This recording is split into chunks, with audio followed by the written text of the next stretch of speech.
আমাদের কাছে সানডে মানে শুধু ফান্ডে নয়, ফিশ ডেও বটে। তাই আজ সকালে চলে গেলাম মাছ কিনতে। ফিশ মার্কেটটা বাড়ি থেকে অনেকটা দূরে হওয়ার জন্য আমরা এই দোকানটা থেকে মাছ কিনি।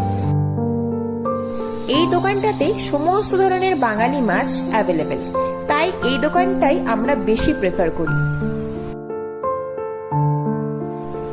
আজ নিলাম পাবদা মাছ। পাবদা মাছটা আমাদের খুব পছন্দের, তাই আমরা পাবদা মাছটাই আজকে চুজ করলাম। ওনারা খুব সুন্দর করে প্রত্যেকটা মাছের কি কি নাম আর দাম সব বুঝিয়ে দিলেন।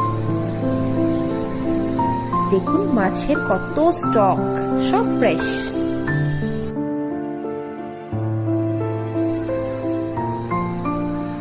মাছ কেনার পর এবার বাড়ি যাওয়ার পালা। রান্নাটাও তো করতে হবে নাকি।